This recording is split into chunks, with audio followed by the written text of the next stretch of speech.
we are going to start our topic, that is factors affecting dividend decision.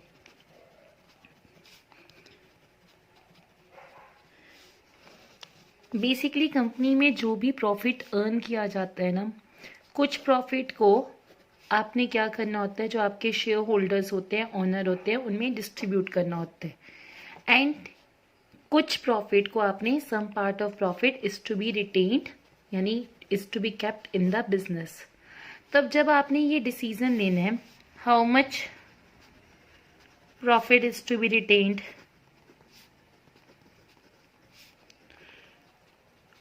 and how much profit is to be distributed, तो ये आपका कौन सा decision है, that is dividend decision. जब आपने ये डिसाइड करना है कि आपको कितना प्रॉफिट अपने बिजनेस में रखना है और कितना प्रॉफिट आपने डिस्ट्रीब्यूट कर देना है among the shareholders, that decision is known as a dividend decision. And obviously हमारा एक ही एम है इस सारे डिसीजन को लेने का, that is shareholders wealth maximisation. हमने अपने शेयर होल्डर्स की वेल्थ को क्या करना है, मैक्सिमाइज करना है, कि उनके जो मार्केट के अंदर उनका जो शेयर प्राइस है वो क्या हो, हाई हो।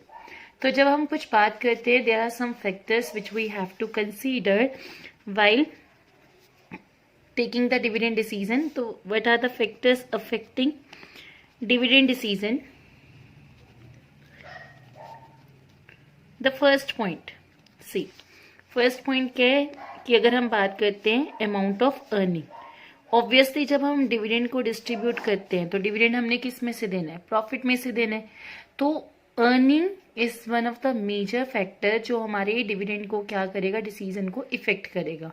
तो जो अगर सिंपल सी चीज है, अगर आपके पास हाई अर्निंग है, अगर आप ज्यादा अर्न कर रहे हो, तब आपका डिविडेंड भी क्या होगा, हाई होगा।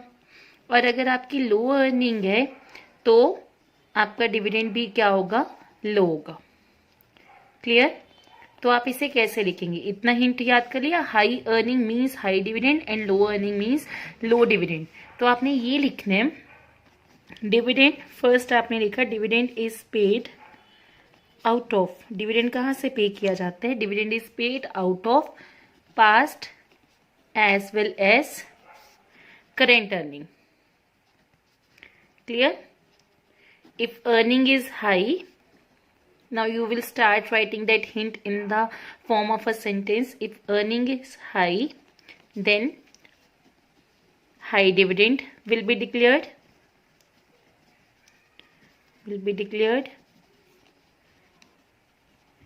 if there is low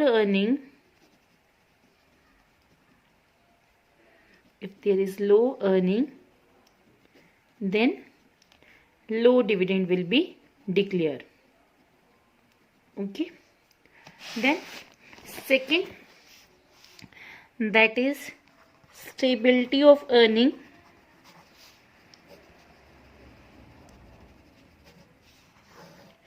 stability of earning में क्या है आपका, कि अगर आपकी अर्निंग स्टेबल है, मतलब कि आप हमेशा 10,000 12,000 इतना कमा लेते हो, तो यहाँ पे जब आपकी अर्निंग स्टेबल होती है तो आपका फ्यूचर अनसिक्योर नहीं होता है।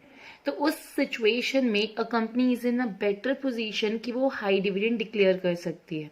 लेकिन कई बार ज्यादा डिविडेंड, कई बार कम, कई बार ज्यादा अर्निंग हो रही है, कई बार आपने 1 लाख कमा लिया तो आपने ज्यादा डिविडेंड दे दिया, कई बार आपने 10,000 कमाया तो आपने उस हिसाब से डिविडेंड दिया। इससे ना शेयर होल्डर का जो ट्रस्ट होता है ना, वो आपकी कंपनी में एक तरह से मतलब कि वो रह नहीं पाता है। It will shaken the confidence of the shareholders. तो ये माना जाता है कि अगर आपकी अर्निंग स्टेबल है, if there is a stable earning, तो अब आप डिविडेंड क्या करोगे, हाई डिक्लेयर करोगे। और अगर आपकी अनस्टेबल अर्निंग है तो उस टाइम पे आप डिविडेंड क्या डिक्लेयर करोगे, लो करोगे। ठीक है, तब आप इसका एक्सप्लेन कैसे करोगे, अ कंपनी हैविंग स्टेबल अर्निंग, अगर एक कंपनी है उसकी स्टेबल अर्निंग है, will declare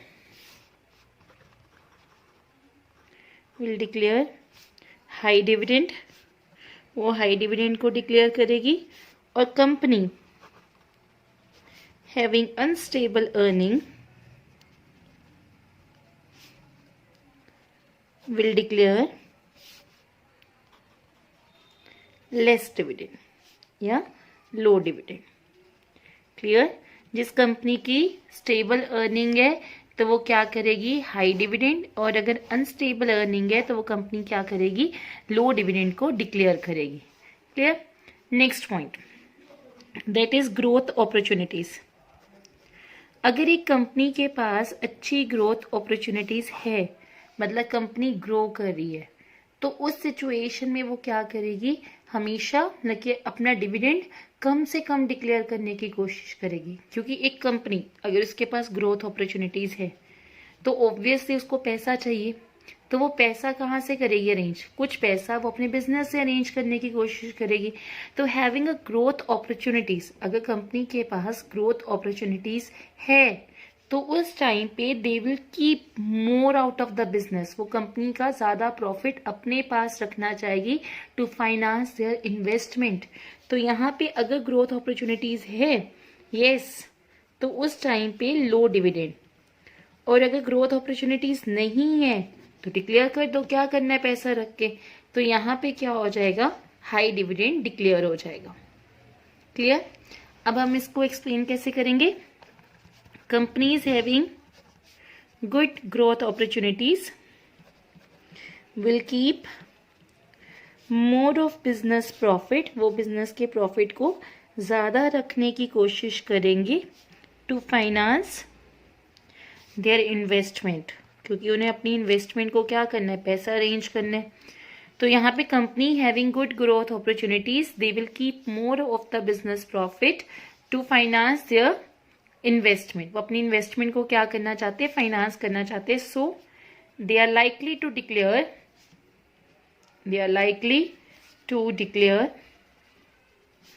less dividend. Clear? And if growth opportunity is small, clear, yeah, if there is less growth opportunities, we will use the word, if there is less growth opportunities, then dividend, high dividend will be declared। हम क्या करेंगे, high dividend को declare कर देंगे। Clear? Now next, अगर हम बात करते हैं नेक्स्ट पॉइंट की, that is are cash flow position. अब कैश फ्लो पोजीशन क्या होती है, पैसा आना जाना। कई बार कंपनीज क्या होती है, they are earning good profit, कई बार कंपनी के पास बहुत प्रॉफिट होता है, बट क्या पता उन्होंने उधार पे सामान बेचा हो तो प्रॉफिट हो, तो that means the company may having a good amount of profit but may B short on cash, मतलब कि उनके पास क्या हो, कैश की कमी हो। तो यहाँ पे उस सिचुएशन में क्या होगा, क्या कंपनी डिविडेंड दे पाएगी? नो, क्योंकि डिविडेंड का मतलब क्या है, dividend means the outflow of the cash, पैसा बाहर जाना। Dividend involves outflow of the cash. तो अगर आप गुड अमाउंट ऑफ प्रॉफिट को अर्न कर रहे हो तो उस सिचुएशन में प्रोवाइडेड आपके पास पैसा होना भी चाहिए। अगर आपकी यहाँ पे हम बात करते हैं आपकी कैश फ्लो पोजीशन वीक है या कैश फ्लो पोजीशन आपकी स्ट्रांग है। अगर वीक कैश फ्लो पोजीशन है तो आप डिविडेंड कहाँ से डिक्लेयर करेंगे, तो लो डिविडेंड। अगर कैश फ्लो पोजीशन स्ट्रांग है तो आप क्या करोगे, हाई डिविडेंड को डिक्लेयर कर दोगे। क्लियर? अब आपने इसको एक्सप्लेन कैसे करना है। Dividend means outflow of the cash, a company having good profit but may be shortage of cash. तो आप लिखोगे if the cash flow position is weak then low dividend will be declared.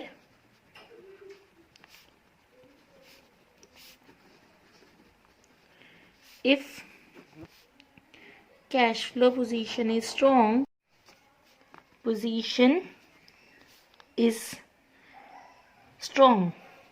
पहले हमने क्या बोला, वीक है, अब हम क्या बोल रहे हैं, कैश फ्लो पोजीशन आपकी क्या है, स्ट्रांग है, तो that means high amount of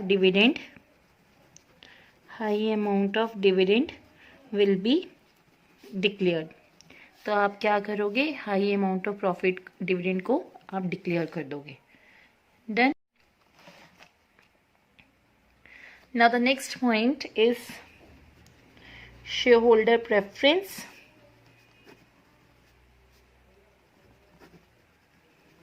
इसमें बेसिकली क्या होता है कि हर कंपनी का जब भी डिविडेंड डिक्लेयर करने का टाइम होता है, they always consider the preferences of the shareholders. तो while declaring dividend, management always क्या कंसीडर करते हैं, the preferences of share holder in their mind, preference of share holder in their mind. कैसे, अगर एक company का share holder rich है, bold है, मतलब वो एडवेंचरस नेचर का है, वो रिस्क बियर करना जानता है, तो वो क्या करेगा, छोटे मोटे डिविडेंड को नहीं देखेगा, he will try to reinvest that amount. तो उसको क्या चाहिए, लो डिविडेंड, क्योंकि वो पैसा री इन्वेस्ट करना चाहता है और ज़्यादा अर्निंग करना चाहते हैं। लेकिन कुछ शेयर होल्डर्स ऐसे भी होते हैं जो पुअर होते हैं, जिनकी सारी अर्निंग ही उनके ऊपर डिपेंड होती है, इन्वेस्टमेंट के ऊपर डिपेंड करती है। तो अगर पुअर शेयर होल्डर है तो उस टाइम पे आप क्या करते हो, हाई डिविडेंड को डिक्लेयर करते हो। तो you always keep in your mind the preferences of the share holder. उसके बाद नेक्स्ट अगर हम पॉइंट की बात करते हैं, that is taxation policy. Taxation policy में क्या है कि जब भी हम डिविडेंड डिक्लेयर करते हैं ना, we always consider the tax, क्योंकि जो डिविडेंड होते हैं ना, it is tax free income in the hand of the shareholder, but company को उसके ऊपर क्या करना होता है, टैक्स पे करना होता है, and after paying the tax ही जो अमाउंट बचती है वो शेयर होल्डर्स के हाथ में जाती है। तो अगर डिविडेंड डिस्ट्रीब्यूशन टैक्स हाई है, तो उस सिचुएशन में कंपनी क्या करेगी, लो डिविडेंड को डिक्लेयर करेगी, क्योंकि शेयर होल्डर्स को कुछ मिलना ही नहीं है, ज्यादा अमाउंट तो टैक्स में चली जाएगी। तो यहाँ पे क्या होगा कि लो dividend will be declared.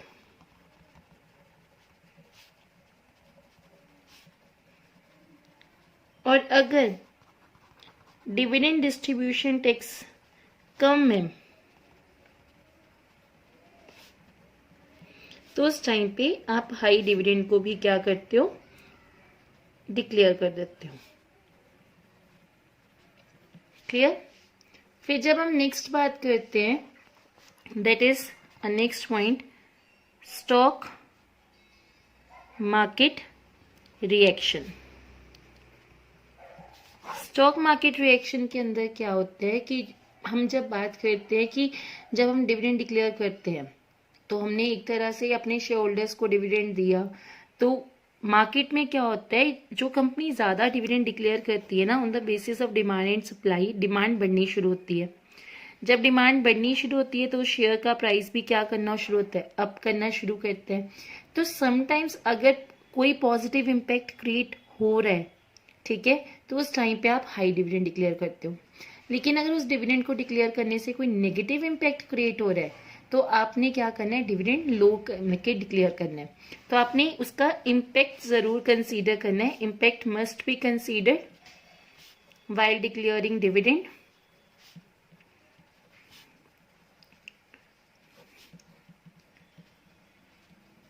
If there is a positive impact, तब आप क्या करोगे, हाई डिविडेंड डिक्लेयर करोगे। और if there is a negative impact, तो अब आप क्या करोगे, लो डिविडेंड को डिक्लेयर करोगे। अगर पॉजिटिव इम्पैक्ट पड़ रहा है शेयर मार्केट पे, तो आप क्या करोगे, हाई डिविडेंड डिक्लेयर करोगे। अगर नेगेटिव इम्पैक्ट पड़ रहा है तो आप क्या करोगे, लो डिविडेंड को डिक्लेयर करोगे। क्लियर। तो यहाँ पे आप क्या लिखोगे, इंक्रीज इन डिविडेंड, अगर आपके लिए पॉजिटिव इम्पैक्ट लेके आ रहा है तो आपने डिक्लेयर करना है। So a company will declare high dividend if there is good news and positive impact on share prices. Then next, that is legal constraint.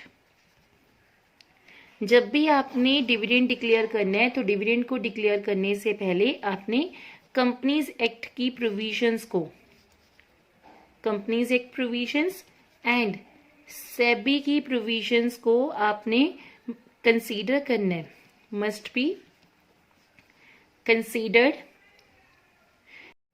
Be considered क्यों बोला गया? रीजन क्या होता है, कई बार जैसे हम कंपनीज एक्ट की बात करते हैं तो हमारे कंपनीज एक्ट में लिखा हुआ पहले डेप्रिसिएशन देनी है, WDV बेसिस है या स्ट्रेट लाइन बेसिस है, जो भी आपकी कंपनी फॉलो करती है, टैक्स पे करना है, इंटरेस्ट पे करना है.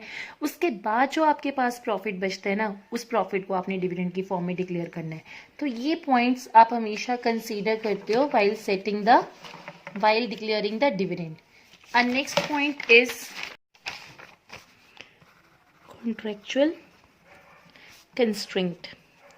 होता क्या है, कई बार हम बैंक से लोन लेने जाते हैं तो वो हम पे क्या करते हैं, रिस्ट्रिक्शंस को इम्पोज कर देते हैं. तो sometimes when bank grants loan to a company, they may impose restrictions on the declaration of dividend कि आप डिविडेंड ज़्यादा डिक्लेयर नहीं कर सकते because they want to save themselves. And the last point is the access to capital market. कई बार जो reputed companies होती है ना, वो जब कैपिटल मार्केट में जाती है उनको ईजिली पैसा रेज हो जाता है because they have a reputation in the market. तो if there is a easy access in the capital market to raise the fund, तो आपको कोई टेंशन नहीं है, आप डिविडेंड को क्या कर दो, हाई डिक्लेयर कर दो. लेकिन अदरवाइज अगर आपका डिफिकल्ट असेस है तो उस टाइम पे आपको क्या करना चाहिए, लेस डिविडेंड को डिक्लेयर करना चाहिए. You have to save that money for the future operation.